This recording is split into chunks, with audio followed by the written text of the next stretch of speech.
222-702 is the number. I wonder if you did music when you were at school and whether your children these days learn an instrument. According to the latest figures, only 1 in 4 children will receive music classes in Australia at public schools, although 88% of private school children get the opportunity. That seems pretty unfair. 1 in 4 state school children, and really the vast majority of private school children. And this despite the fact that there's all this research about the study of music. Children who study music are more confident, more disciplined, score higher on literacy and numeracy tests. All this according to the industry body Music Australia. With the participation of ARIA, the ARIA Awards, they're going to give out a Music Teacher of the Year award. Alex Manton, music teacher from Asquith Girls High School, is one of those who's been nominated and joins us on the line. Alex, good afternoon. Hi, Richard. How are you? Good. You go along, I guess, with this idea that the music education makes a big difference to kids. An enormous difference to kids. You've already outlined a lot of things there with the evidence and how it supports things like academic achievement, literacy and numeracy. But I think the most profound effect that it has on my students is in regards to social and emotional well-being, and for students to be able to express themselves. Unpick that for us a little bit. What do you mean by social and emotional well-being? Well, I think that for many kids, they are looking for, as I said, a safe place, so somewhere that they can come and be themselves and to perhaps express themselves through music, whether it be through writing or so forth. But also, music provides such an amazing opportunity to collaborate with other students and make connections with other people. About a band or a choir, all these things, yeah. In extracurricular sort of things like band and choir, or even just in the classroom, in a high school classroom, and contributing to group projects and work. And I think especially for some introverted, kind of quieter souls, they can really find some friends in those sorts of places. And even that whole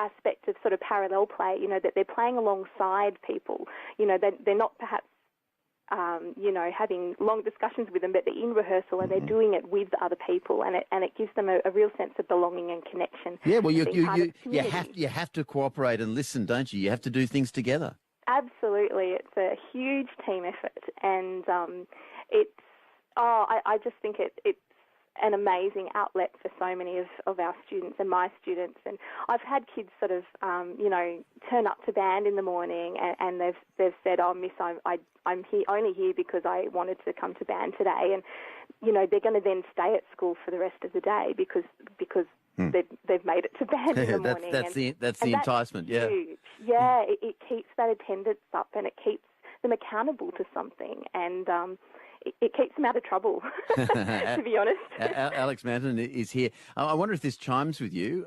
Did it make a big difference to you learning music? Do you think this research is right, which connects it with all these other parts of achievement in terms of discipline and literacy and mathematics and all these things, that it's tutoring for all of those, and the whole thing of being connected, emotionally connected with other people? Does that make sense with you? Does it chime with you? 1300-222-702 is the number. Alex, was it like that for you when you were a kid? It sure was. I had the privilege of being brought up in an amazingly musical family, and I honestly don't know any different. It's formed a huge part of my identity. Music is what I do and who I am, and I love nothing more than to be able to share that with my students and my passion for music and help them achieve their dreams, not just in music, but in their lives. It really, really supports their confidence. And well, that's right. It's like drama in school too. The aim is not necessarily to become a professional actor or professional musician. No. Or the aim is to take the great sense of creativity and self-expression from these things, and discipline. Yep, 100%. And I think when I sort of reflect on my students that go on from high school, I've got many that have gone on to forge successful musical careers, but they're not they're not the only ones that have benefited from music education. It is those, kids that haven't been exposed to music education at all in primary school that walk into my classroom, and I hand them an instrument and I show them how to do it, and I find something that they're good at and that they can do. And watching them feel that they have achieved something in my class is what makes me do my job, and I love it. Okay, but I mean, these are pretty rotten figures, aren't they? 1 in 4 public school children will receive music classes. 88% of private school children get the opportunity, according to Music Australia.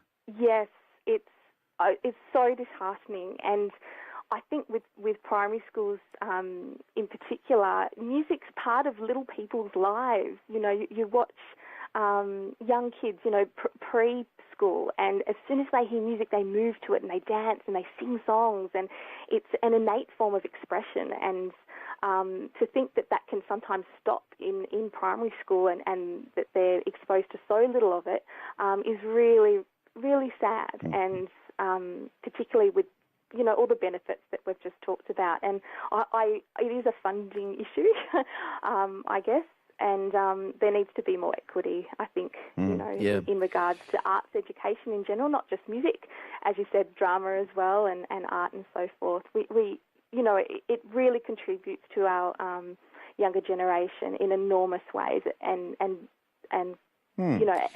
people say STEM is necessary for the modern world, and I understand that, but creativity is pretty necessary for a future in which we'll all have to change careers 100 million times and confront new challenges all the time with creativity and openness. Yes, and I think that creativity creates critical thinking, and we need critical thinking for STEM. In fact, I think some arts people have renamed STEM STEAM with an A in the middle. So yes, I think that we've really got to invest in our arts education, and especially music. Well, some STEAM education, and what a great idea from the ARIAs. And I love the idea that a music teacher. There are 4 nominees, of which you're one, and I love the idea that a music teacher will be there alongside all the pop stars and the classical music brilliant people and all that to acknowledge that that's as important as anything. That's it's unreal. I'm absolutely stoked that the Song Room and ARIAs have come together to support music education. You will need a new frock, Alex. I know. I'm well aware. I don't think my teaching gear is going to cut it. I don't think your teacher's salary is going to cut it, Alex. No. You might be right. Good luck. Good luck at the shops. Thank you so much, Richard. Yeah, thanks for talking to me. What an inspiration. Alex Manton, music teacher from Asquith Girls High School and one of those nominated for the ARIA Music Teacher of the Year. As the figures show how little of it is going on, and yet how massive is the impact of good music.